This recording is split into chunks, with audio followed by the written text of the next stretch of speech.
One hit wonders of the 2010s. Let's get into it. You ever pull up your old playlist from 2015 and realize it says the song came out 11 years ago? Time flies. But sometimes this will make you wonder. And they either be the worst song or the best song that you heard in decades. Sometimes you'll be like, how was I even listening to this back then? Why was I listening? Watch me whip. Watch me nana. Then you get like bangers. You get like, come on. You get that old Young Thug was fire. What the fuck happened to this dude? Like I said before, rappers come and go, but this time we're gonna be talking about one-hit wonders from the 2010s. First off, before I start, I need to set the record straight. Yeah, I know one-hit wonders are mainly people who have one. I forgot about him. Flip De Niro, leave me alone. You know what's crazy? He told everybody for a year to leave him alone, and they actually left him alone. They actually left him alone. Song that does really well and makes him famous, but nobody knows him for nothing else, and I mean nothing else, like Silento. Without looking it up, tell me what other songs he has. Watch Me Whip, Watch Me Slowed and Reverb, Watch Me Nightcore, and Watch Me Reversed. And Watch Me Chopped and Screwed. Exactly. But on the last video, there were plenty of people saying, oh, this guy isn't a one-hit wonder. Mario Judah ain't a one-hit wonder. Jay-Eazy ain't this guy ain't that. Let me just say something. There's plenty of artists out there that are mostly known for one song while they technically have other songs with. Just because you like multiple songs doesn't mean that they're not a one-hit wonder. Just because you know about other songs and they sound good and they sound like hits don't mean they're actually hits. Millions of views on them, but most people view them as one-hit wonders anyway because that one song outshines everything else they put out. That one song is the only one they have that's made a huge cultural impact. The words one-hit wonder doesn't have to mean exactly that. Like in some of these situations, these people are technically two-hit wonders, but the shoe still fits. By the way, just because I call somebody a one-hit wonder doesn't mean I'm trying to slander them. I'm not trying to hate on your favorite rappers. Don't take it too personally. Now that we got all that out the way, let's start off with Block Boy JB. Bitch, come through. You and you. I'ma get the money. Get the loot. Pull up with that. Technically, like he said, like all of these are not technically one-hit wonders. Like they can be two one-hit wonders, but the shoe fits. Black Boy JB technically has two hits. He has this one with Drake. And he has the other one with 21 Savage. Man, this is a name I haven't heard in a long time. Block Boy JB started getting a buzz off of two songs called Rover and Shoot around 2017 and 18. Well, because of the if we're counting Rover, wait, no, that was a Rover remix with 21 Savage, right? Man, I don't know this Block Boy JB. Man, I don't know his other song, bro. This man's set is 20 minutes. Not even that. It's probably a 15-minute set. It's probably a intermission. Says he got off these songs, he got noticed by Drake. And once he got that Drake feature, he was destined for one-hit wonder status. I'm not trying to hate at all. I'm just being honest. There's been so many times that Drake feature could really make or break you. You can get that Drake feature and be on top of the world for maybe one song. You be on top of the world for 15 minutes just for having Drake on your song. But you go to the club and they're not saying, oh, play that new Block Boy JB. No, they're saying play that new Drake. That's his song. That ain't your song anymore. You gotta make other hits after that. You gotta get back in the studio. Stop celebrating. Don't celebrate when Drake could get on your song. Because it can go left. Where Drake hopped on somebody's song and blew them up from the cosign for a good moment, but we never really heard from them again. This is because these guys like Olive McConan, Roy Woods, Young Blue, Smiley, and also Block Boy JB blew up from being associated with Drake instead of completely establishing themselves as their own solo artists. Like I just said, Block Boy did have Shoot before Look Alive came out, But notice how I said one-hit wonder status? Even though he already had hit songs before, most people figured out about him after he did that song with Drake. Look Alive outshined everything else he did. And after a while, the shoot dance lost the association with Block Boy, and especially after they put it in Fortnite, most people didn't even remember the shoot dance came from him. Not to mention that blowing up with a dance song has led to so many one-hit wonders in the past. Block Boy, man, the dance song era back in 2015, bro.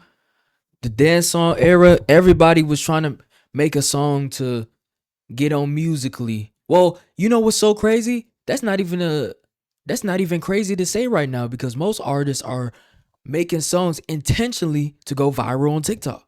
Y'all still making dance music. was lucky to have Drake swoop in and put him on the track at all. I will say though, for a time, getting connected to Drake did open a lot of doors for him. He was able to hop on the XXL freshman class of 2018. He was also able to work with a whole lot of rappers, and he even won a BET award. Even though he's mostly seen as a one-hit wonder, this man has had a lasting impact on the genre though, because he's actually the reason why we got Tay Keith, the producer. Oh yeah, W. Tay Keith.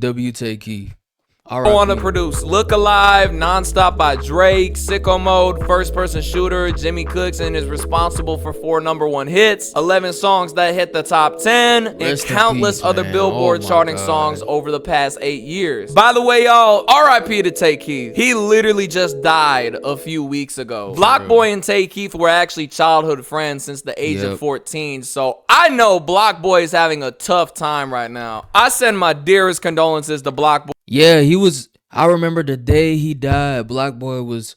He showed all his phone history with Tay Keith. He's showing pictures left, and he was talking about how he was hurt and he needed a break. Like, yeah, prayers, man, prayers. Boy in the Tay Keith family, that situation is sad. I love McConan.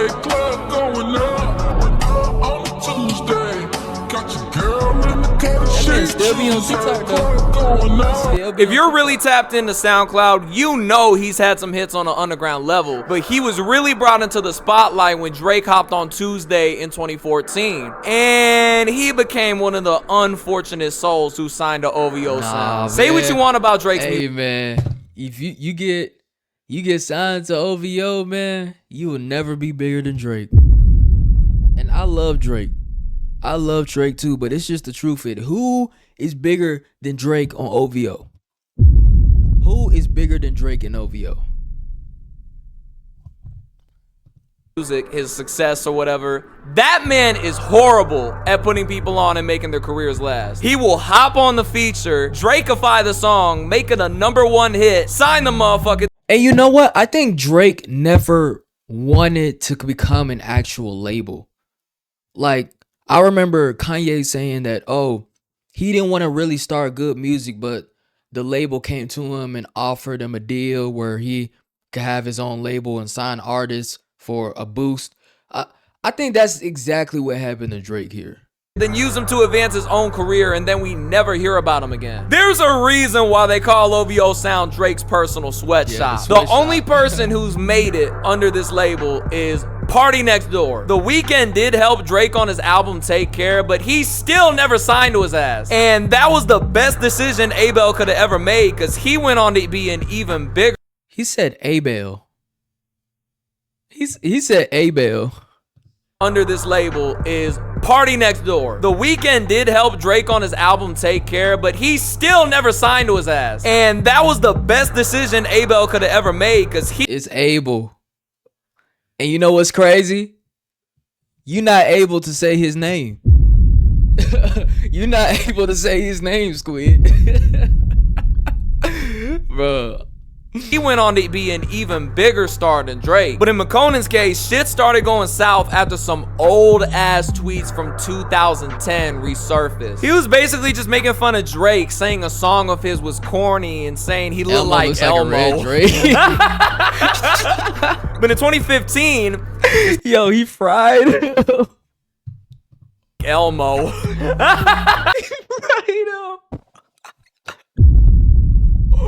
Oh my god. You ain't shit. You ain't shit. You ain't shit. Yo, he He really looked like Elmo, bro. Hey, bro, where you started from the bottom? Sesame Street. He started from the bottom of Sesame Street.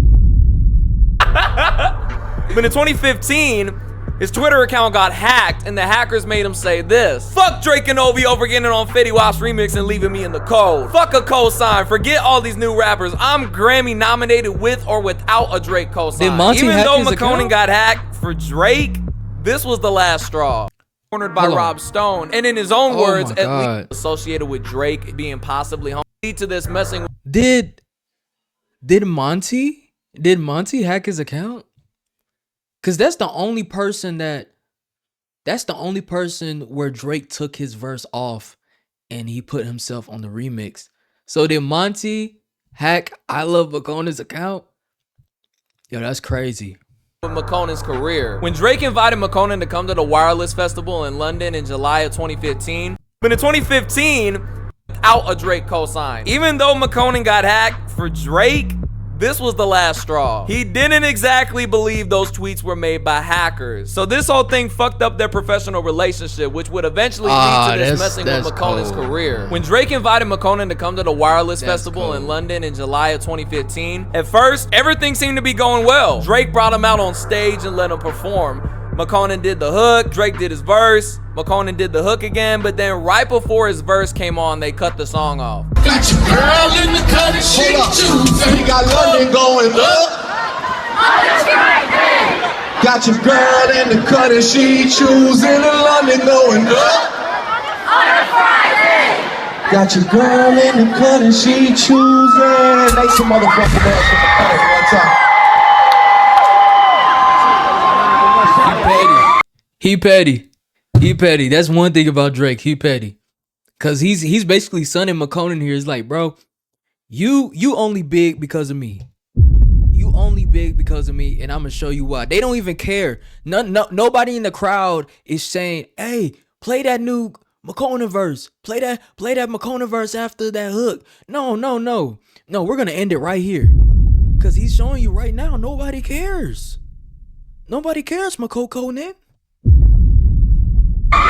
In the moment, this didn't really look like that much was happening. To the crowd, it probably just looked like they was doing something special for London, but behind the scenes, Drake had some serious beef with McConan. Even though that song they made together was so successful that it peaked at number 11 on the Billboard, Drake was just not letting him drop. At first, right after Tuesday came out. Why would you let, okay, y'all gotta realize, when you own a label and you have artists, you're paying for these artists to drop. You're giving these artists budgets for them to drop the song. You're giving them a marketing budget. You're giving them a recording budget. Why would you give money to haters? Why would Drake give money to haters? So I can completely understand why he can't drop music. And did his thing. 3 months later, But it's unfortunate because McConan really he never tweeted that tweet that got him in trouble. Those were by hackers, but Drake doesn't believe him. That's the unfortunate scenario of the situation. McConan came out with his debut album, I Love McConan. But after those hackers made those tweets on his account, Drake was delaying the fuck out of the music McConan was making and not letting him put it out for a while. He did have this song called I Like To with this Latin artist named Carnage, but he was just a feature and it didn't get as much attention. Drake didn't let him drop nothing until November of 2015. Drake didn't let this man drop for 9 months straight. By this point, McConan lost a lot of momentum, and he was starting to be known as the guy on that one Drake song. And he wasn't even getting to speak to Drake that much at all anyway. In April 2016, he finally got dropped by OVO Sound. There have been rumors going around that the fact he was gay had to do with his downfall because of all these people associated with Drake being possibly homophobic. Now, back in 2014, being gay in hip-hop was just up in the air. Like, it hadn't been that long since Frank Ocean came out the closet. No, I don't think that was the issue. I think he tried to gain like sympathy points and trying to get his get back on Drake by like trying to get him canceled. I don't think it was because of him being gay. I just think it was the tension between Drake and him, and like, oh, Drake's feeling like, oh, he really don't respect me, or behind the scenes he's snaking me. He's trying to say all this slick stuff behind my back. And McConan, he is saying some slick stuff behind his back. I ain't gonna hold you. But it added more fuel to the fire when that tweet came out, and that just lit everything on fire. That had only been 2 years ago, so that shit was still shocking. Even though Frank was an R&B singer, it was still very surprising to see somebody openly bisexual exist in hip-hop culture and be fine. Now for Olive McConan, yeah, I can see how rappers in the industry back then didn't really fuck with that. 2014 was a different time. No matter if it's true or not whether Drake actually cared about McConan being gay, what was certain though, on top of the fact that he had already just fallen off, hip-hop as a whole was not so accepting of him, and this was going to be affecting his career. Now for McConan, these days he'd just be cooking in the kitchen as a fry cook, but hold on. I mean, yeah, it's not. I also got to look at the lenses. It was 2014. It was 2014, and 2014 wasn't very acceptable as 2026 that we're in now. So it possibly could be a factor, but personally, I don't think Drake was like had a problem with him being that sexual orientation. You know what I'm saying? Hold on. I know what this looks like. There's some more context though. McConan was working at this restaurant in Portland, Oregon as a part of a fundraiser to repair a local studio that burned down. This ain't exactly the whole, oh, I used to be famous but I'm broke now, so I work a 9 to 5 to get by type of story. Cooking is simply this man's passion and he just wanted to help out. I know he isn't at the same point he was back in 2014, 15, but I don't think it's gotten that bad. Designer. I got broads in Atlanta, just to put me in the family. Pretty cards in the scammers, hitting the licks in the van. Bloody six. Designer dropped one song on SoundCloud with a Meek Mill type beat he bought for $200. That was a Meek Mill type beat? A superstar. Panda was fucking everywhere in 2016. You couldn't go a single day without hearing. I ain't gonna lie, I'm a youngin'. I was in 3rd grade when Panda came out. I was in 3rd grade and Panda came out, and everybody in class drew pandas because of Designer. They drew pandas because of Designer. They were saying their favorite animal was panda because they were listening to Designer. This song was big, let me tell you. This song was massive. Like the Taper Fade meme, by the Ninja Taper Fade meme, it was more massive than that. I got bras in Atlanta, whether it was in Vines or a YouTube intro. It is literally the most 2016 trap song ever. It caught the attention of the whole industry, and the song went so far, it caught Kanye West's attention. Out of all people, Designer really gravitated to Kanye. I ain't gonna lie, I listened to the Kanye West version more than the actual version. Fight me. Up in the morning, miss you bad. No, yeah. I be bumping that album. I wish I had that album on vinyl. Look, I love Ye. I love Ye. I wish I had that album on vinyl. I don't know. I don't like the stuff that he's saying now. Don't get it twisted. I don't like the stuff that he's saying though. But Kanye is a genius. When he was given the offer, which made sense because he used to be the coolest artist on the planet back then. In February 2016, he signed with Good Music and they helped him fully release the song. Designer was becoming an A-list celebrity off of just one song, going #1 after 9 weeks on the chart, taking the spot from Work by Rihanna. For a time, he was really... Bro, why are you pronouncing it? He got to pronounce them words. He's the first person to pronounce words. It looks like he's pronouncing words, right? He's the first person where he speaks 0 languages. He speaks 0 English, but it looks like he's articulating every word. Look at this. Designer was becoming an A-list celebrity off of just one song, going #1 after 9 weeks on the chart, taking the spot from Work by Rihanna. For a time, he was really being helped out by Good Music. This man is fluent in Lilo and Stitch.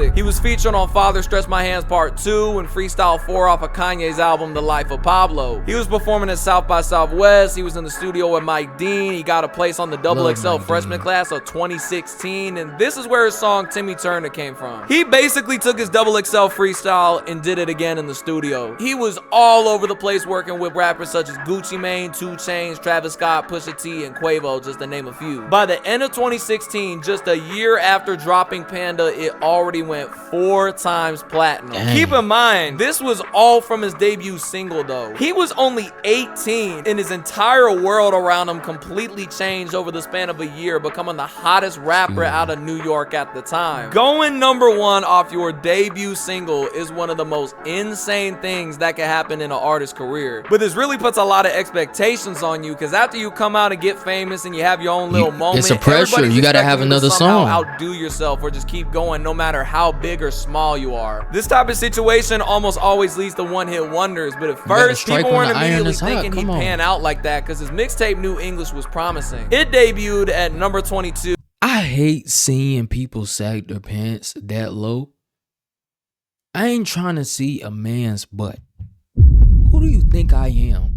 Fleece Johnson? No, I'm not Fleece Johnson. Anyway, I just realized something. Hold on. Pay attention to this. Pay attention to this. Pay attention to this. Hold on. Pay attention to this. You see why? You see how it's two I's in his name? That's for the 2 hits that he have. That the 2 I's in his name stand for the 2 hits that he made in his entire lifetime, in his entire career. And sold 16K first week. But the project did not create any more hit songs. He did chart with Timmy Turner in another song called Outlet, but even though he had these 2 other songs, he was still getting outshined by his first hit. So really, Designer was known for Panda and his XXL freestyle. A lot of people might not even remember Outlet. Do you remember Outlet? People used to think that Timmy Turner XXL freestyle was haunted. They used to think if you played it reverse, that everything in your room will float up to the ceiling. Like, people used to think that was a voodoo spell. All this love he was getting came a lot of hate, because he was getting compared to Future a lot. A lot of people thought he was trying to be a Future clone on purpose, but if you listen to his voice in interviews, that's just how he actually sounds. I said, I got broads in Atlanta, twisting dope lean in the fountain, credit cards in the scammers, hitting off licks in the bundle. He's trying so hard to articulate. Back at 6, found him. Trying so hard to articulate himself, and I have no idea what he's saying. And I thought I had train ears. I thought I had young boy ears. White at 6 look like a panda, going out like a Montana. 100 killers, 100 hammers. But this didn't stop Future and other rappers from his label Free Bands from taking shots at him. Bro, this man Future was literally at his concert sending subliminals to Designers saying shit like this. I'm gonna let y'all niggas know, once there's only one Future around this motherfucker, I'm really the plug, really.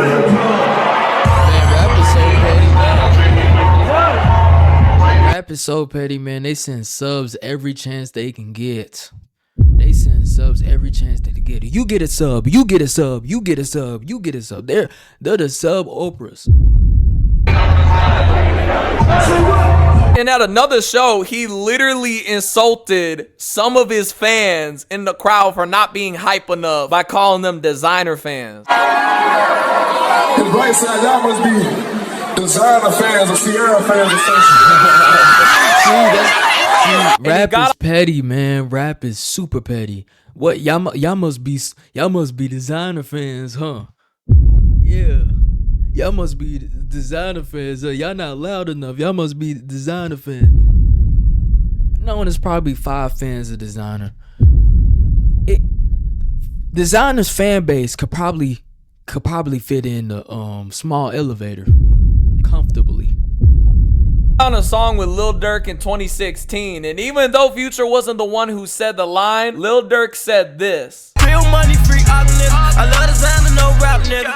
Okay, even though Lil Durk technically did come out and say, oh, I wasn't shooting shots at Designer. I don't see that. Is it a coincidence that you got on the track with the same dude who's gone out and sent subliminals to that same dude, and you on the track with him talking about I love Designer, but you ain't talking about the rapper. That's what it sounds like. It sounds like you're trying to say I love Designer, but I ain't talking about the rapper. And there was a rumor going around that in 2017 he tried copyright striking Panda. Oh, that was a rumor? God damn. Yo, even if that's a rumor, I literally thought that was news. Designer was AI Future before AI was even public.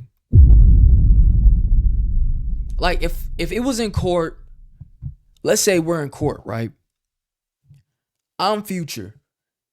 If I hear Designer Panda and I'm Future, I'm gonna think, oh yeah, this man, he went through all my acapellas, chopped them up, and made a song out of it.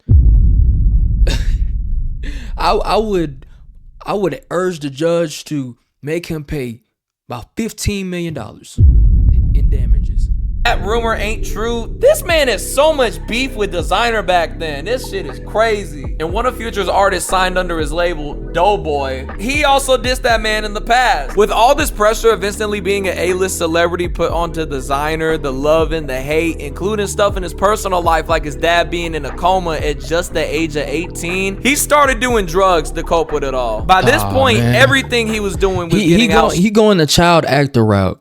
He's getting all this. He got all this stress when he was younger, and all this pressure of the world, and Future dissing him, and Kanye not giving him the proper funding that he needs, and not letting him drop, and he just go on and do some heroin. Yeah, well, needles all the way from his back to his ankles to his calves to his arms, just straight needles. Nah, let me stop. He probably don't even do needles. Let's keep watching. Signed by Panda. And at the same time, Kanye wasn't doing a whole lot for his career anymore. He wasn't giving him as much attention as he used to. By 2017 and 18, Kanye was already too busy recording his albums Yay and Kids See Ghosts, along with some of his other artists' albums on a ranch in the middle of Wyoming. Designer was able to drop an EP called Life of Designer, but that was kind of it, and it was already way too late. His fans liked the project, but Life of Designer didn't even chart in the top 100. His momentum... You know what's crazy? It's called Life of Designer, but it ain't got no life in it. Zero. It ain't got no life in it. No shelf life. No chart life. No success life. Not even a sex life. Got killed by a mix of not being able to outdo Panda and Kanye just neglecting his career. As the years went on, he was really changing his mind about this whole signing to Kanye Yo, thing. Hold on. This photo of Kanye give me, like, in the context, it made Kanye say, hey, and what you gonna do about it if I don't let you drop? And what you gonna do about it? Yeah, you my son. Like, you could hear Kanye say something like that just based off this picture alone. The years went on, he was really changing his mind about this whole signing to Kanye thing. Signing to Kanye West, the biggest nigga. That nigga's still in the world. Y'all niggas think he's the genius. Y'all niggas think all that nigga shit. Well, the mean nigga, that nigga's crazy, nigga. And the mean nigga, that man look like a chia pet gremlin. That man, ooh, God damn, Jesus. Oh, what you trying to stop Christopher Columbus shit with that yam? Lord have mercy. I'm doing shit by myself. To me, nigga, I brought good music back, nigga. And everybody know that, nigga. So what y'all talking about? I fell off, nigga. I only dropped 2 mixtapes, bro. 2, bro. Y'all people was mad ungrateful. Y'all ungrateful for the music I gave y'all. Y'all mad ungrateful, bro. In 2020, he finally got dropped by Good Music. But instead of crazy, his next mixtape came out in 2018. Panda came out in 2015, 2016. And his next mixtape came out in 2018 when all the momentum is lost. So I wouldn't even count that. Figuring out his next move, he was spending way too much time looking back at the good old days of 2016. As a kid who just turned 18, so much shit happened to him way too fast. Instead of a slow come up in the underground scene and a gradual rise to the top, Designer became a one-hit wonder. At this point, it was obvious he hated the way his career panned out, and he started lashing out on Instagram Live. But over time, it was getting pretty clear that— You know what you need to do? You need to pull your pants up and sign a job application. Stop sagging them pants. I'm tired of seeing a grown man's butt. What do I look like? The American prison complex? But pull up your pants, boy. his mental health was on the decline. Over the span of a couple of months, PNB Rock and Takeoff passed away in 2022. Designer and PNB Rock were actually close, but even though he wasn't that close to Takeoff, that just pushed him over the edge. He literally broke down crying on Instagram. I remember that. Why do we do this? Why do we do this? Why do we fucking do it? Yeah. RIP Takeoff. I man. swear, this shit ain't nothing. I swear to God, this shit ain't nothing. I'm done rap. I'm done rap. Yo, you. But only 5 months later, in April 2023, all these mental issues culminated into one night where he was flying home on a plane from Tokyo. Basically, he got caught jacking off on the plane. Lord have mercy. Lord have mercy. You was jacking your monkey. You was playing with your monkey in the air. I have no words, designer. Yeah, you deserve to fall off, gang. After this, he got arrested for indecent exposure and the news started making the rounds. It was coming out that he could possibly be labeled as a sex offender. But when he Jesus. finally got sentenced, he did not have to register as a sex offender at all. But he still got 2 That's still bad Jesus. That is still bad publicity. That is bad publicity. To even have attached to your name, whether it's registered or not, it's still on the internet, it's still in the news, it's still in the archive that you are a possible offender. years of probation and 120 hours of community service. And in the middle of all this controversy, Designer had to make a response. Yeah, man, I messed up, man. I wasn't supposed to do that, man. Word. Damn right you ain't supposed to jack off on a goddamn airplane! Lord have mercy. He tried to get in the Mile High Club with no +1, if you know what I mean. He didn't need a +1. He said, I got me, myself, and I what did Beyonce say? Bruh. Bro, I'm trying to be all nice and supportive as much as I can, but come on. I'm not trying to stigmatize mental health issues at all. It's just there's no goddamn excuse to jack off on a Boeing 747. Only a few months ago in March, he got arrested again after a domestic violence incident with his baby mama. Jesus. Apparently, they got into a huge argument. And it got to the point where he ripped her car keys out her sweatpants and pushed it to the floor. He got bonded out for $1,500. Okay, so right now, in the middle of me editing this, it just came out. Designer just got arrested for chasing the same girl down the... Am I reading this right? Hold on. Panda singer Designer arrested in Horiko after chasing girlfriend with hammer. What? Street with a hammer. It all started over an argument over Designer trying to take TVs off the wall in their house. And then it escalated to the point where Designer broke both his and her phone with a hammer. The girl took their child and ran out the house. She ran over to the neighbor's house, and when she got to the yard, Designer caught up to her and threw her to the ground, and he took a purse and threw it over a fence. She was able to get up and take her child. Yo, this man is becoming an Avenger level threat. He's becoming an Avenger level threat. What do you mean you just... Anybody that harms somebody with anything other than a gun or a knife in GTA, you are the evilest person in the world. You took a hammer. You took a hammer to your girlfriend and you chased her with it. That is straight out of a comic book right there. Into the neighbor's house, and she was able that to is straight out of a true crime documentary. Lock herself inside a bathroom. After this, Designer tried using a hammer and a screwdriver to try and damage the cars outside the neighbor's house. And he tried taking the chair from the porch and throwing it. What is he, an evil handy Mandy? He's just taking all the tools out the box to... Yo, he need... Yeah.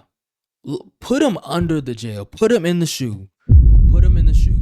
at the window. And it only stopped when the police arrived and they arrested him right outside the house, and they caught him with his hand covered in blood. Right now, he's in jail with no bail. And if you add up all the possible sentences from all 4 of his charges, he could be facing up to a maximum of 15 years in prison. That's it? Honestly, here's my opinion on Designer right now. I'm glad that he has no bail, so the cycle finally stops. Cause judging from the Silento situation, judging from how Silento just kept being given bail and let go from jail before a situation ended out in the worst way possible, I'm glad that they stopped him before anybody could get killed or seriously hurt. Bobby Shmurda. We go. Fuck with us and then we tweaking, ho. Run up on that nigga. This man created this song after getting out of jail after serving 15 months. And what a lot of y'all might not know is that it's actually a remix of a Lloyd Banks song called Jackpot. He paid only $20 to go to the studio and spend about an hour in there making the record. He put out the music video in March of 2014, but he went to a studio for $20. That should tell you what the time he made this song. $20 was an hour of studio time. Now it's either 50 to 200. Wow, bro. by July, he was blowing the fuck up. If you were on Vine back in the day, you cannot escape this shit, bro. The words "Mitch caught a body about a week ago" have been carved into my mind by now. The music video played such a huge role in why this song got so fucking big, with iconic moments such as Bobby throwing his hat in the air and the shmoney dance. Oh yeah, the shmoney dance. Yeah. On top of the fact the song itself was huge on its own, Bobby accidentally made up his own dance trend, and that just made this shit even bigger. With all this attention, Bobby caught the attention of record labels and he signed with Epic Records for $1.5 million. His song... He did not need to do all of that in front of them folks. He did not need to do all that in front of them folks. Jumping on tables just to perform one song. Just jumping on tables, doing backflips and aerobatics and moving like Simone Biles and in 2016 in the gymnast tournament. He didn't need to do all of that. At all. Debuted at 96 and peaked at number 6 on the Billboard. The song went platinum in December that year and would go on to go 5 times platinum. To capitalize off his fame, he just kept dropping songs like Bobby Bitch and Computers, along with a mixtape called Shmurda She Wrote. Now, you might be wondering, wait a minute, if he got these other songs, then what the hell is he doing on a one-hit wonder list? Like I said earlier, even though he does technically have other songs, about a week ago outshines everything else he's done. He was becoming a celebrity. I don't even know other songs that he have.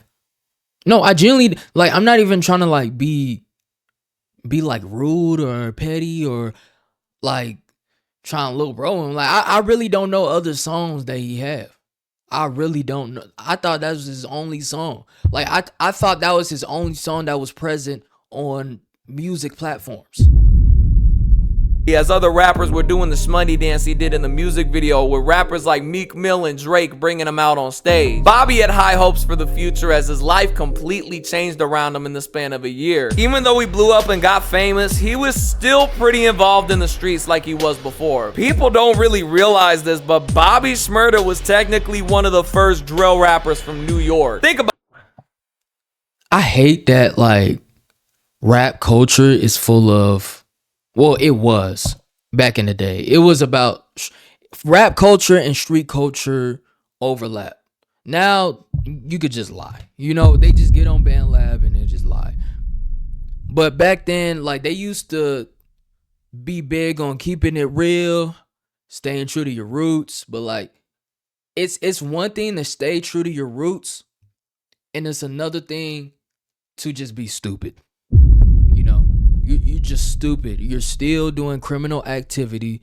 You're still rolling with people who will not let you out the box and succeed and go to further places because you're wrapped around their finger to do criminal activity in your neighborhood.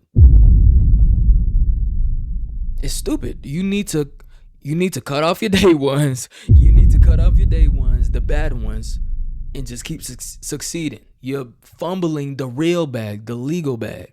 about it. He was rapping about stuff that he and his homeboys had gotten away with on a record. He literally said on the song, "I've been selling crack since like the 5th grade." Drill rappers are nothing new, even back in 2014, but back then you would only see this kind of shit coming out of Chicago. 10 to 15 years ago, it wasn't as common to see a drill rapper coming out of anywhere else except Chicago. Especially talk about all this shit they actually did. Well, maybe AR Ab, but still. The reason why that scene in particular,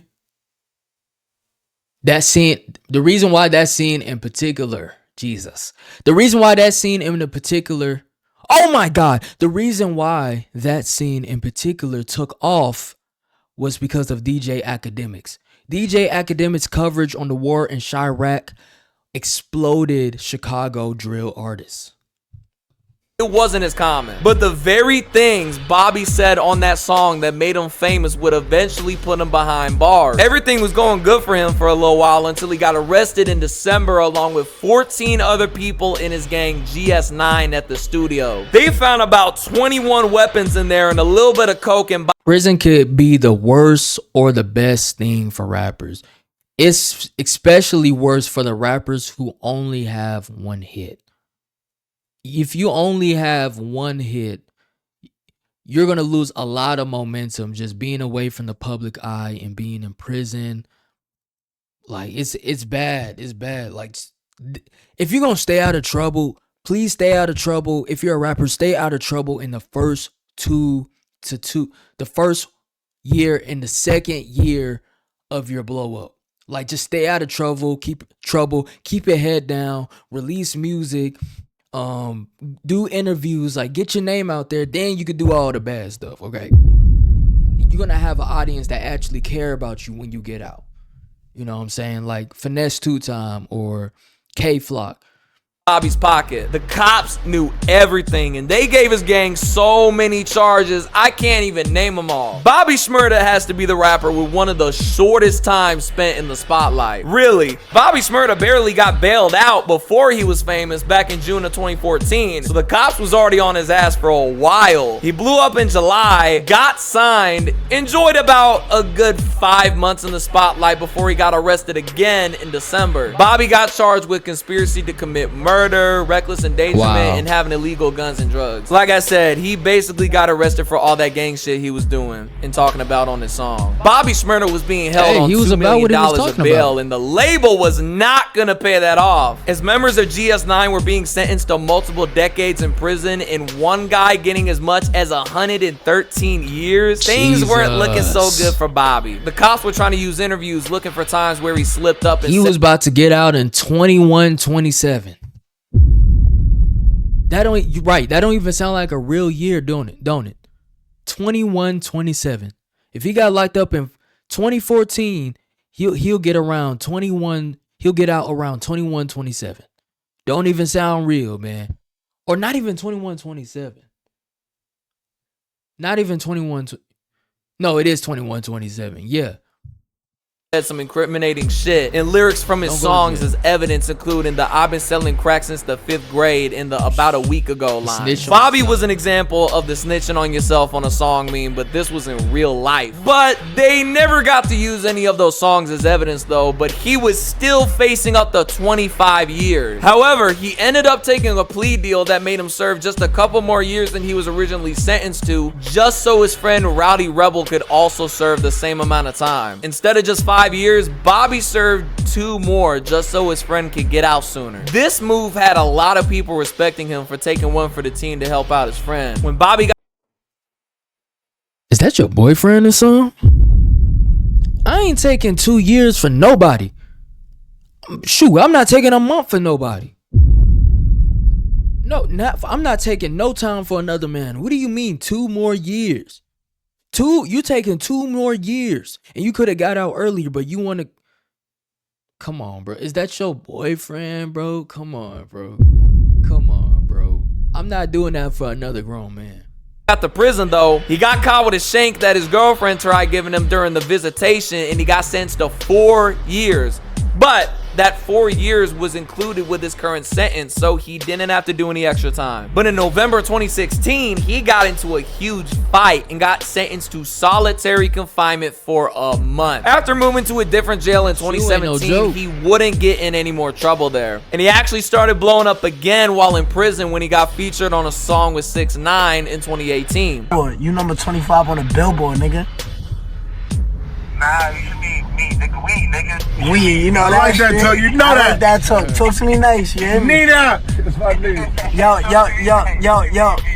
I'm Their friendship wouldn't really last a whole while though, because around the time 6ix9ine got arrested in 2019, he cooperated with the police and got his entire gang locked up. This basically fucked up his whole reputation because of how he blew up as a rapper associated with the Bloods, and all that quote-unquote snitching stuff didn't really mix too well with the gangster persona he made for himself. Everybody, especially the rappers who were involved in the streets, including Bobby Shmurda. Hey man, when I almost called him Snitch 9. When 6ix9ine first came out and he was snitching when he went to jail and cooperating with the police, it was an outrage on the internet for about 3 years. For about 3 years about 6ix9ine snitching.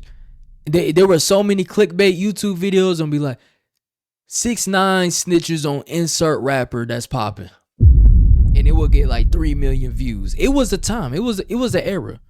Was not really rocking with him anymore. Now as for Bobby, he would be sitting in that cell for a couple more years, but before he got out of jail, people were still waiting for him to get out and have a comeback. I remember for years, this man's name kept reverberating around in the hip-hop community for a long time. You would not believe the amount of people who was saying free Bobby Shmurda, free Bobby Shmurda. You know how there was so many people waiting for Pooh Shiesty to come out and they listened to FDO when it came out? Imagine all that hype, but for Bobby Shmurda. But when he finally got out of prison in 2021, there was a whole lot of attention on his name again. He did get released from his contract with Epic Records, so he could do whatever he wanted with his career. But he just spent most of his... Yeah, I forgot about that. It was big when Bobby Shmurda came out. It was pretty big when Bobby Shmurda came out.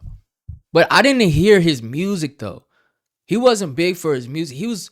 The reason why Bobby Shmurda was so popular when he came out is because he was acting weird. He was acting weird when he came out. I don't know if Squid's gonna address it. Time enjoying life on the outside again. I can't really blame him for that, but he never took advantage of his little moment he had after getting out of jail. I mean, it took him 7 whole months after he got released to even drop a song. And by the time he dropped Shmoney with Quavo, it had already been 10 months since he got out. Don't get me wrong, the song did become a hit, but I feel like his whole comeback run would have worked out way better if he dropped the song right around the time he got out in February 2021, or maybe even March. He did go on tour over a year later in 2022 with Rowdy Rebel, and that went over well, but I don't really remember hearing about it that much. Yeah, when he tried doing another tour in 2025, he only sold 10 tickets per show. Yeah, yeah, it's barbecue chicken. It's barbecue chicken. You selling 10 tickets? I could sell more tickets, bro. I could sell more tickets just passing around in my neighborhood. He had to cancel that goddamn tour because he could only get 10 people to buy a ticket. I've done live streams on here where I had like 15 people watching at one time. Yeah, me and Squid went live with more people than Bobby Shmurda attended his new concert. If I can get more people to watch me live than Bobby fucking Shmurda can to get to see him live, that's a fucking problem, bro. God damn. Rob Stone. This man got hot with one song that was really cool called Chill Bill.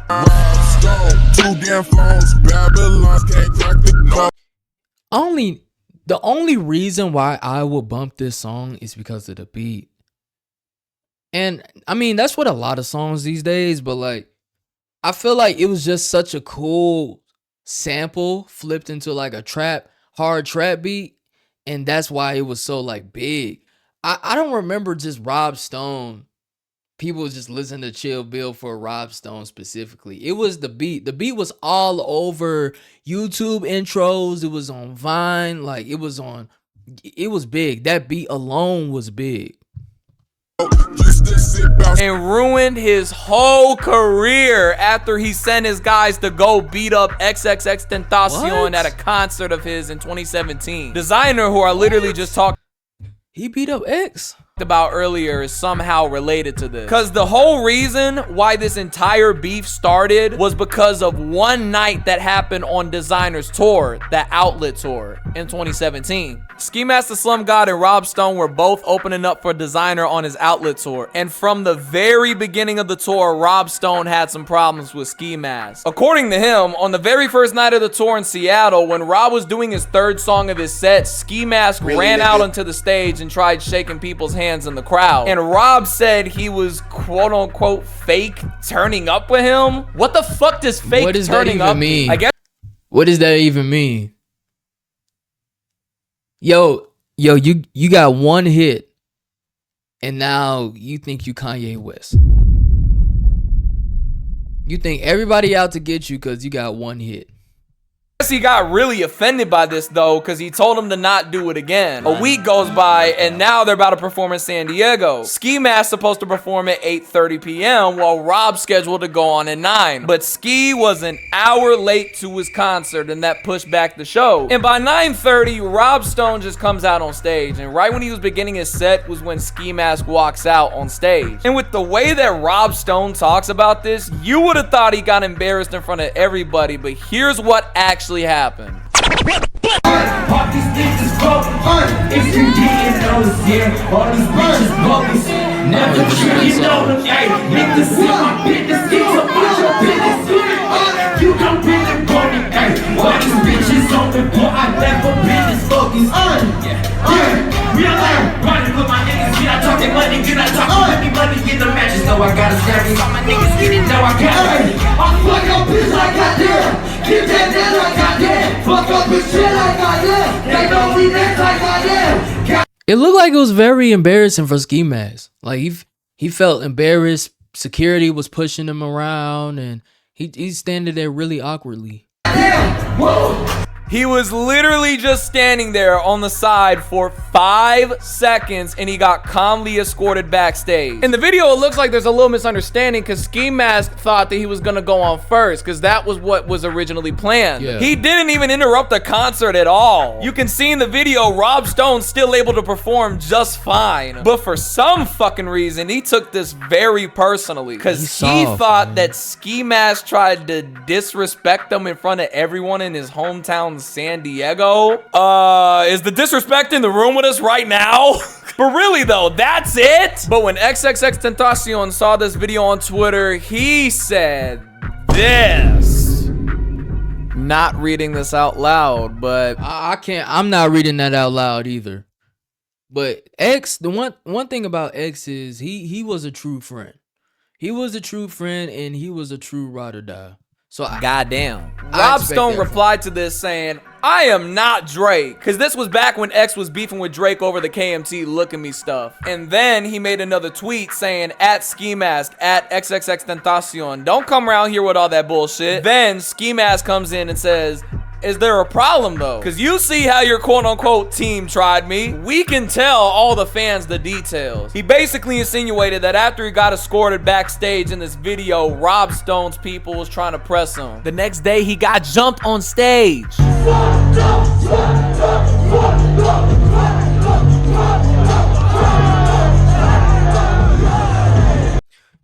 Yeah. You know what I would have did if I got jumped on stage? In GTA, of course. Assuming that we're in a safe simulation game that's played on the PlayStation 5 that's commonly played amongst teenagers and young adults.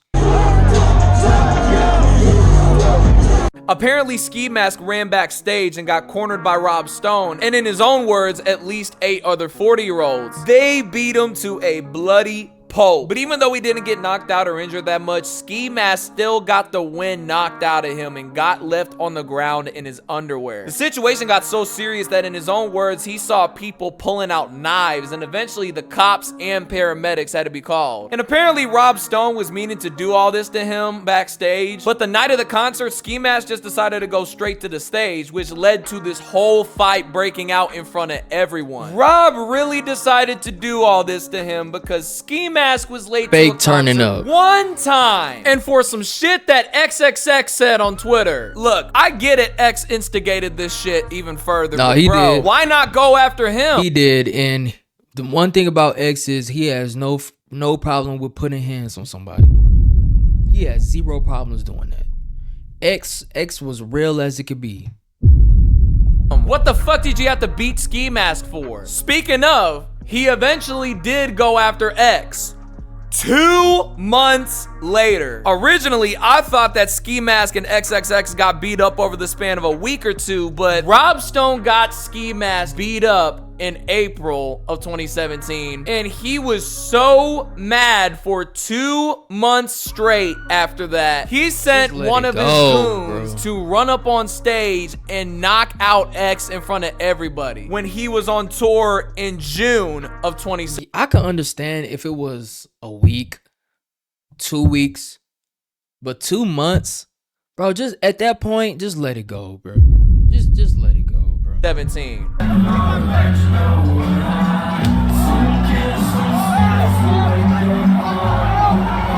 That's security. Security. After this shit happened, a goddamn riot broke out at that concert. All the security guards were jumping on the guy who knocked X out, and the whole crowd is just freaking the fuck out, yelling, "Fuck Rob Stone, fuck Rob Stone." That's the worst PR.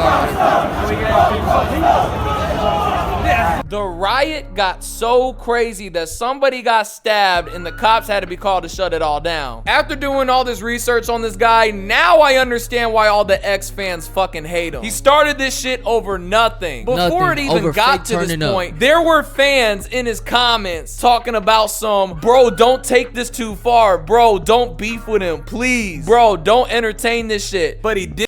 No, because he wants to have this tough persona, and he wants to feel like this mob boss where if you play with me, I'm gonna get 50 goons on you. But you know what? I'm gonna wait 2-3 months until I actually execute. And look, this is PR suicide right here. This is PR suicide. I understand why he fell off now. I understand why I only know one song by him.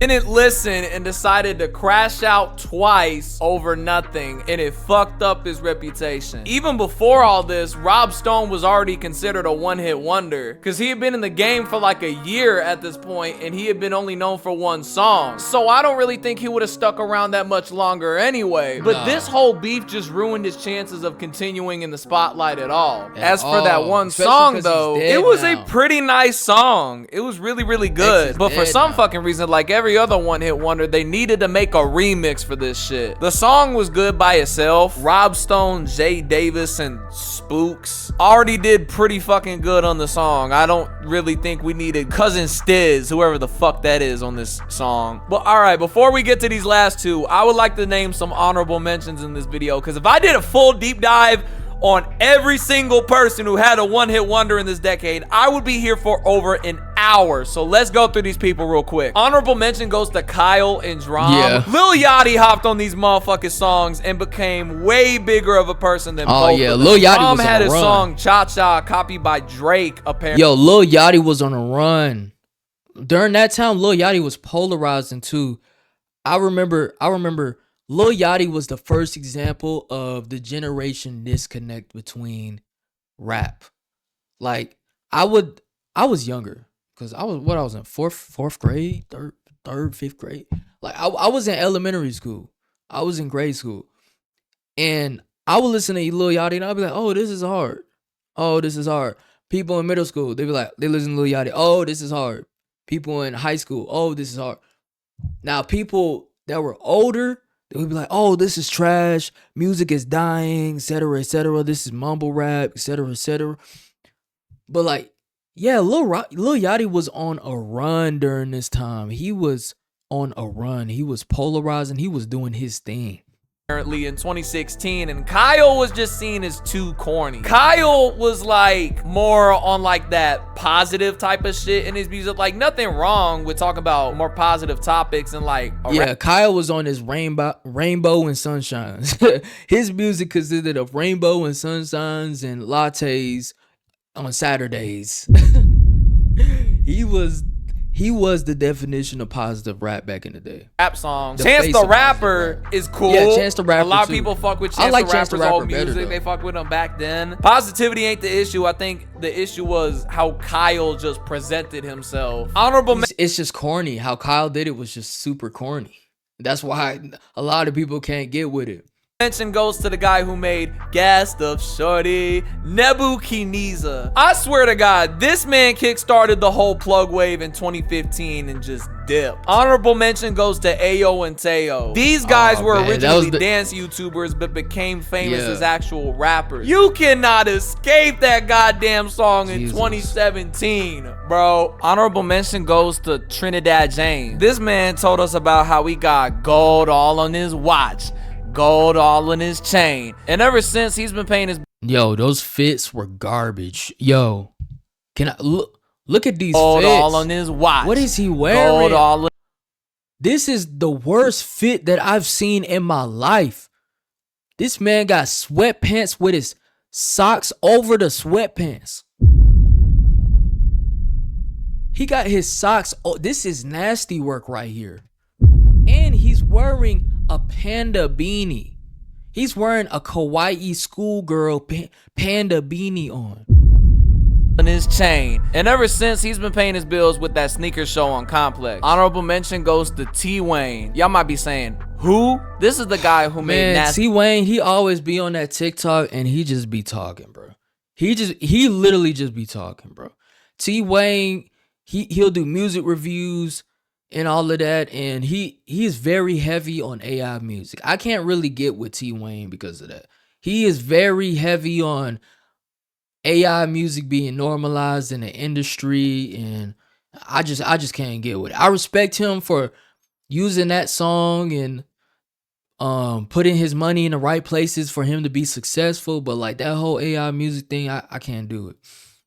Freestyle, that song off of Vine. First, let me hop out the motherfucking Porsche. I don't want that song. He's a content creator now. Honorable mention goes to Kurt Cobain, the guy who made Drink in My Cup. I swear to God, this man blew up so long ago. You know what's so crazy? I thought that song was by Drake for the longest.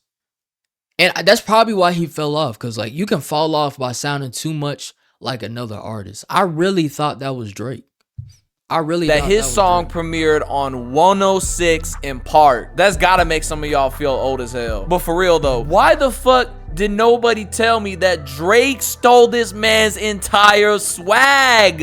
If you heard the song before, you know exactly what I'm talking about. That type of style of rapping with the auto-tune and shit. Drake was not doing that at first. He started off with, it may not mean nothing to y'all. And then No. If you listen to Drake's old mixtapes, he was doing that way before Kurt Cobain. Money to Blow, Lil Wayne, come on. He was doing that same style. Room for Improvement? He was doing that same style. Nah, bro.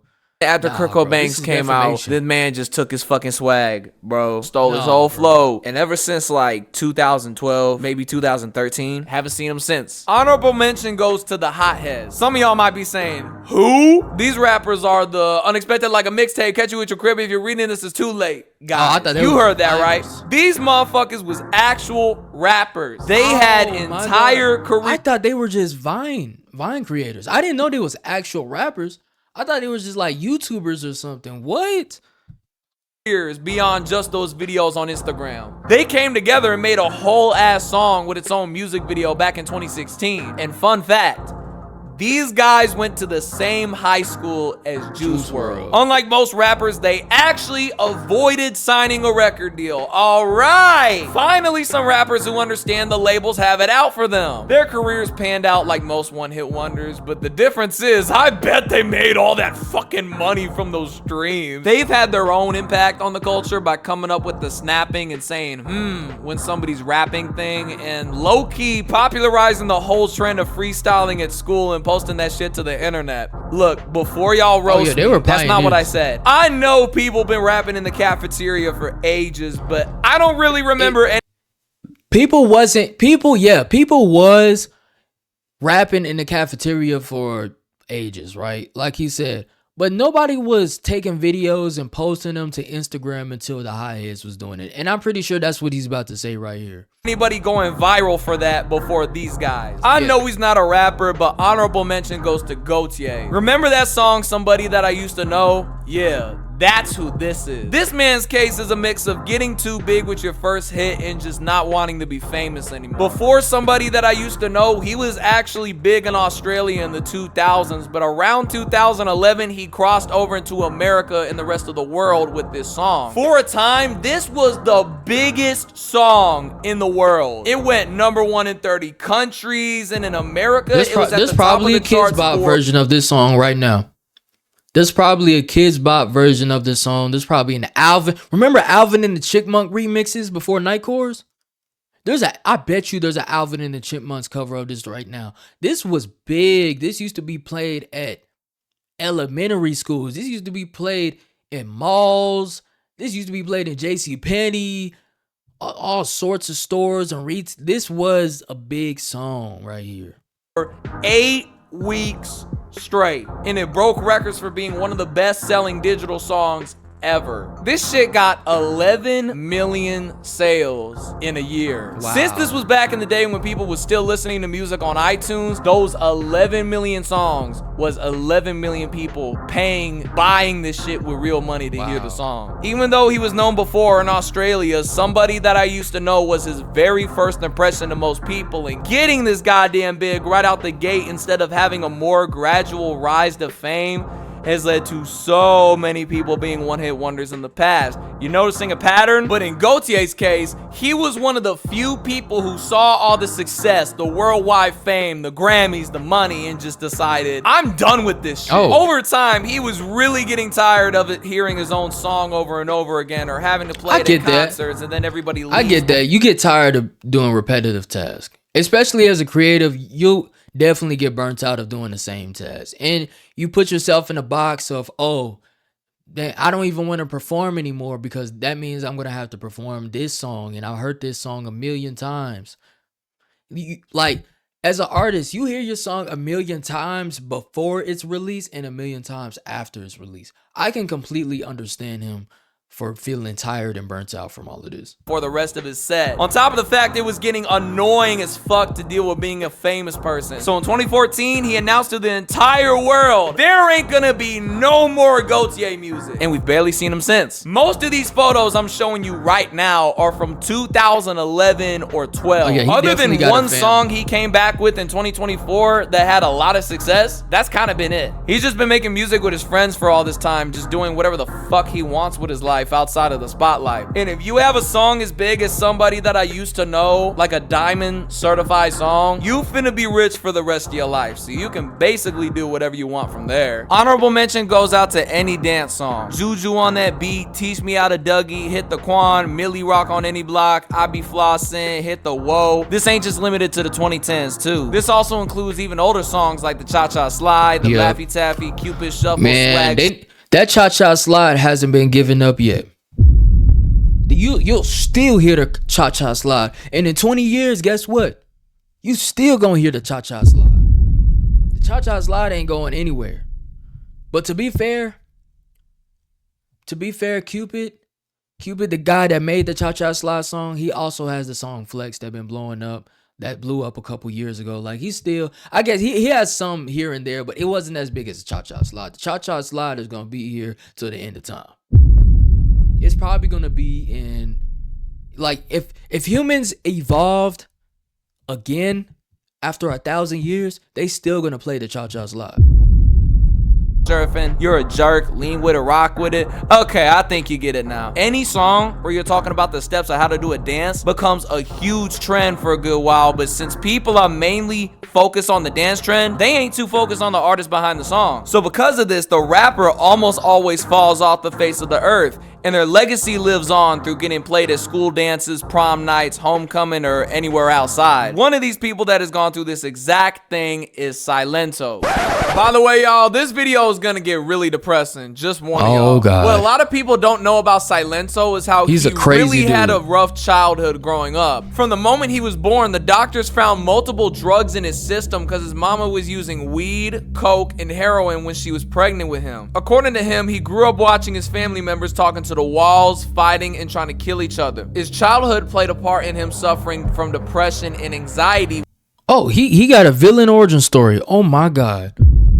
He got a villain origin story. He is justified to burn the whole world down.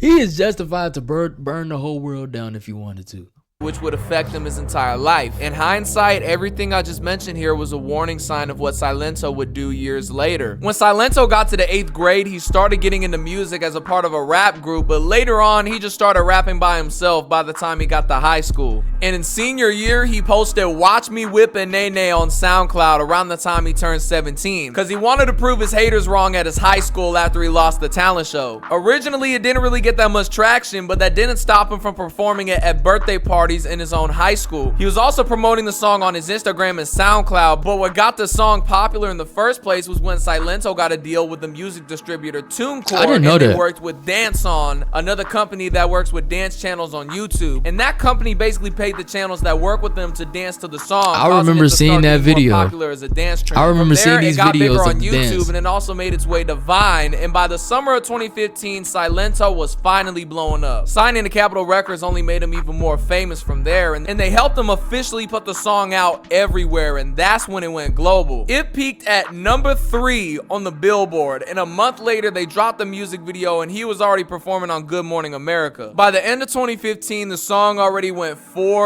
times platinum. This song God. ruled the world at one point. This song was so annoying. You can go anywhere. You couldn't escape this song. All you would hear is do do do do do do do do. Now watch me win. Like, you would never escape this song, even if you tried to. This song used to suffocate my ears. Silento has to be fucking perfect, right? You get to go around the world and get paid to dance on stage and perform your song. Everybody knows the words. Only problem is, whenever you get this big off your first single, it is almost impossible to outdo yourself or just keep going. Most people who came out with a #1 song or a global hit that hit at least the top 10 straight out the gate usually fall off after their 15 minutes of fame are up. Cause you go from being just another upcoming rapper to being thrown in front of the spotlight, getting invited to the Grammys, and hanging out with people like Kanye You know, they say the faster you go up, the faster you fall. West. Rising to the top this fucking fast puts so many expectations on you, and everybody's wondering what you finna do next. The only people who broke out with a #1 hit and broke the one-hit wonder curse are 50 Cent with In the Club, P. Diddy with I'll Be Missing You, Cardi B with Bodak Yellow, and Lil Nas X with Old Town Road. Considering the fact only 4 rappers in history have been able to survive being in this situation and That's keep very going with their low. careers, sounds That's a like very these are low pretty stat. big expectations to fulfill. But for the moment, Silento was cruising through 2015 and 16 off of this one song. I cannot tell you how inescapable this shit was back in the day. It was on the radio, it was in commercials. It's giving If you me a was headache watching right now just Nickelodeon thinking back about in the it. day, this motherfucker had his own commercial. And keep in mind, all of this was happening when he was still 17. But after all the hype from Watch Me Whippin' Nene, he never had another hit song. Whether Silento liked it or not, he was basically a one-hit wonder, but it wasn't even his fault. Even then, that was the least of his worries, because in 2017, he was scheduled to do 2 shows in the UAE, but when he didn't show up, he wasn't allowed to leave the country, and they actually took away his passport until he was able to pay back the promoter all the money they paid him for the shows he never. Oh, you do not play with UAE money. You do not do that. They are, look, they gonna get it back in blood. They gonna get it one way or another. They gonna get it one way or another. I hope this is a lesson for anybody watching this. Do not play with the UAE money. Did. But a month later, he was finally able to come back to the US. For a while, he wouldn't get in any more trouble, but in the meantime, his rap career was going downhill. His debut album, Fresh Out of High School, came out in 2018, and it didn't get any attention. On top of his declining career, the situation with his mental health, along with his lifelong depression and anxiety, was starting to get concerning. Back in 2019, Silento made an appearance on the TV show The Doctors, and this was when the world learned about his childhood trauma and mental issues. He was scheduled to show up to therapy sessions and more TV shows, but the fact that he never showed up to none of them and the fact that he tried to take his own life a year later in 2020 were clear warning signs of how much he really needed help at this point. But since his issues went untreated, it led to him going down a downward spiral starting out in August of I know this is serious and all, but why is he wearing a Michael Jackson vest? Why is he wearing that? Like, it's, I don't know how to feel about that, man. You gotta take that off, my boy. You gotta take that off. 2020, with him getting arrested for domestic violence against his girlfriend, and he somehow got released. But the next day, he got arrested again after he ran into a random person's house with a hatchet in the middle of a bipolar episode. He got inside pretty easily because the door was unlocked, and he was in there swinging the hatchet at the two people inside, asking where his girlfriend was. After one of them managed to throw him to the ground and take away the hatchet, Silento's friend came to tell him he was at the wrong house. When Silento realized this, he and his friend ran out the house, but LAPD caught them a few blocks away. 2 months later, in October, he got arrested again over in Atlanta after he was swerving around cars and driving at 143 miles an hour on I-85, nearly 80 miles above the speed limit. But somehow, that wasn't even enough to actually keep him behind bars or have him at least be put. Yo, this guy is gonna have a documentary. It's between this guy and David. And what's the other guy? I can't even remember. He's a one-hit wonder. I can't even remember him. It's the testament of being a one-hit wonder. I don't know who you are, my boy. Into a psych ward, and they let him go 8 hours later. With the amount of time Silento was let off the hook, that only made things worse. It was clear he wasn't mentally stable, and they were just letting him have bail like it was nothing. Nobody was really taking this seriously enough when they could have put him in a mental facility to at least give him some help. And on January 21st, 2021, Silento shot his cousin Frederick 8 times in a neighborhood in Panthersville, Georgia, around 3:30 in the morning, and it took the cops 8 times? Yo, he's dead after 3. 8. 1, 2, 3, 4, 5, 6, 7, 8. Bah, bah, bah, bah, bah, bah, bah. Bro, he's already done, bro. You don't gotta do all of that, bro. He's gone, bro. He's gone. Around a week and a half to figure out how he did it. Only now the legal system was finally taking the situation seriously. Even though his lawyer tried to get him bonded out of jail, the judge declared Silento too dangerous to be let out. Judging by his history of mental issues and violence, along with the fact he wasn't taking his medication, it took way too long for people to realize he needed some serious help. Everybody, including the judge and Silento's own grandparents, didn't want him getting bonded out. About a year ago, in June 2025, he got sentenced to 30 years in prison. When the news came out, this was the first time most people had heard about him in years, ever since Watch Me Whip stopped being 30 popular. years. Nobody expected the same kid who made that catchy dance song from 2015. Do y'all realize 30 years from now is 2056? Does that even sound real to you? Does 2056 even sound real to you? And that's his release date. He's cooked. He's cooked. To end up doing this. But this is what happens when mental health issues go untreated for so long, and since he never got help before it was too late, it ended in the worst way possible. OG Mako. This man blew up with his song Bitch You Guessed It back in 2014 on Vine. Bitch, you guessed it. You was right.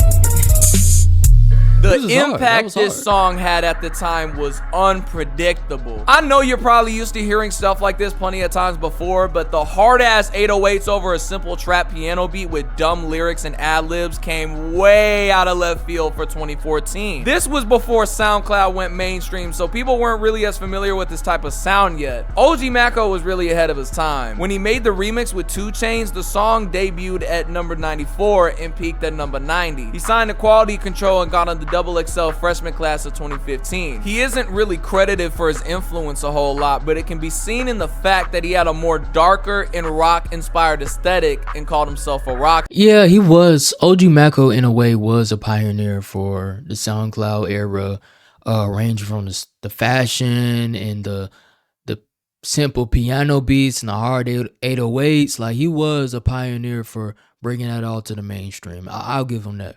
Star. This sound familiar? His look and his sound has had an influence on hip-hop in many ways, and he's gone on to become one of those Space Ghost Perp type of people where you influenced a generation, but most people might not know your name. That influence also spread so far to South Korea, where a rapper named Keith Ape dropped a song that sounded very similar to, you guessed it, This is plagiarism. On the water That is straight plagiarism. Get him now. Get him now. That is straight plagiarism.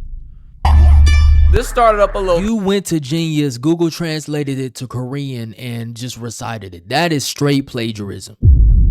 Controversy with OG Maco coming out and saying, I'm aware of the Koreans that mocked me and took my sauce. I am not impressed. I'm not inspired. I think it's kind of lame. To each his own. This was the first of many tweets that Maco would make as soon as he got famous. Back then, he was beefing with people like the Migos for dabbing, XXL because they called Lil Uzi a rock star, and even Beyonce over a music video being filmed in a hotel, just like his video for You Guessed It. He was getting a bad reputation for coming out of being egotistical and mad at everyone for stealing his flow or stealing his style. Don't get me wrong though, he was very influential to the direction that hip A lot of people were taking his swag. You can't even argue that.